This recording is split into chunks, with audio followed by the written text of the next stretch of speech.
Hello guys, Up and Away here, and I'm doing another video. This time I'm doing a tutorial for the DJI Phantom 3 Standard, the DJI Go app. In my case, I'm using Android. I'm on the Samsung Galaxy Tab A. I do not know if it's the same thing as Apple.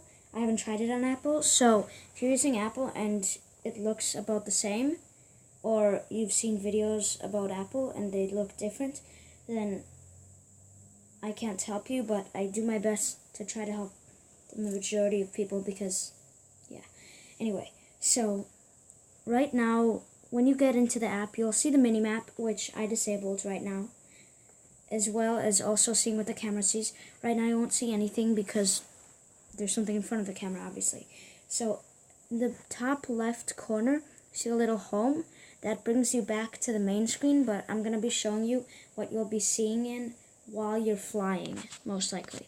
So if you go to the PGPS, either it'll say PGPS, ATTI, or FGPS. FGPS means function with GPS hold. Attitude means it doesn't hold its GPS position, but it holds its altitude. And PGPS means it holds its position using GPS as well as holding its altitude. So position hold.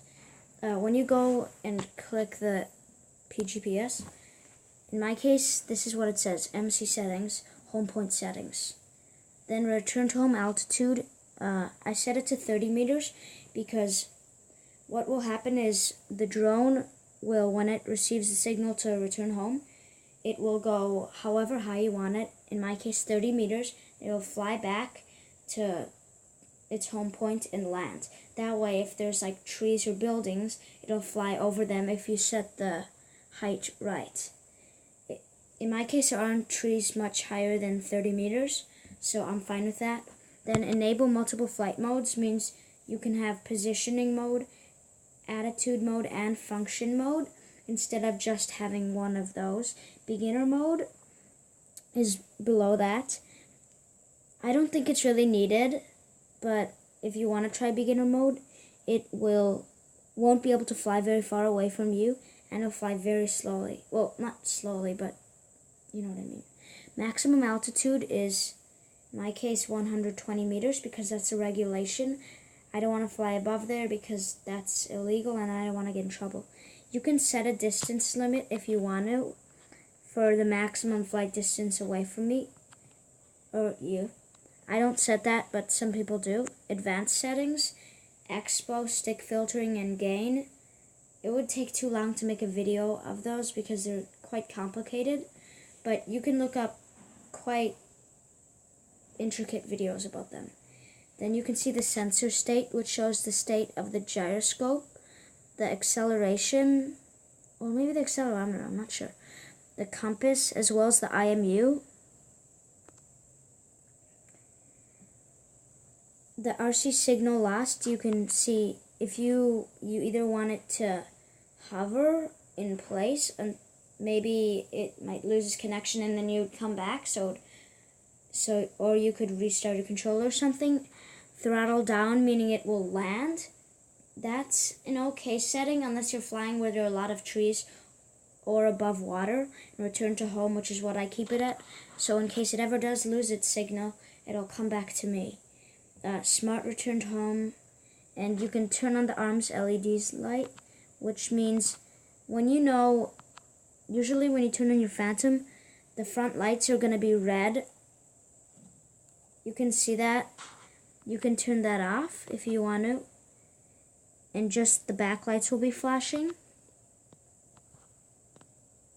Next is the remote controller settings.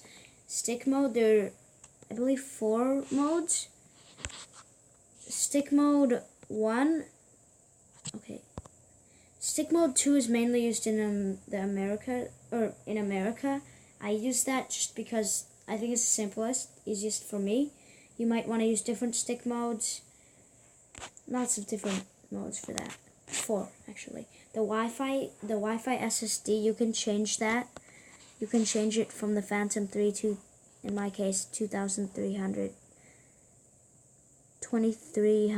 5D, and then you can change your password. My password's 12341234. and then you can change that and apply. It says the aircraft batteries. It monitors each of the cells separately. You can see all 4 of my cells, 3.84 volts. Then the voltage is 15.34 in total. It shows you the temperature, 24 Celsius. Remaining power, 2,148 milliamp hours. And the capacity is 2,572 milliamp hours. It tells you how many times it charged it, the low battery warning at 30%, and when it'll come home, the critical battery warning, flight time, meaning how long you've been flying right now. I haven't been flying right now. The aircraft's on the ground. And more advanced settings for the battery. You can show the voltage on the main screen, how long it takes to discharge, and then the details. That will just show you if the connection's okay. Next, it's the gimbal settings. FPV and Follow 2 different gimbal modes. In advanced settings, you can change the gimbal speed, the gimbal tilt limit, the gimbal pan, the follow, the gimbal start-stop buffer. Units, you can change it imperial, kilometers, or meters. If you want to enable a map, I'm not really sure what that is, but you can calibrate the map coordinates for China mainland. I'm not there, but you can show the flight route, which is useful. If for some reason it does lose connection, you can open them in a mini map and it'll show you where it's going or where it is landed. You can cache locally when recording. The largest video capacity is 1,648 megabytes. You can auto clean up the video cache, and you can have flight logs and about for this as well. That's going to be the end of this video. In the next video, I will be showing you the other modes, etc.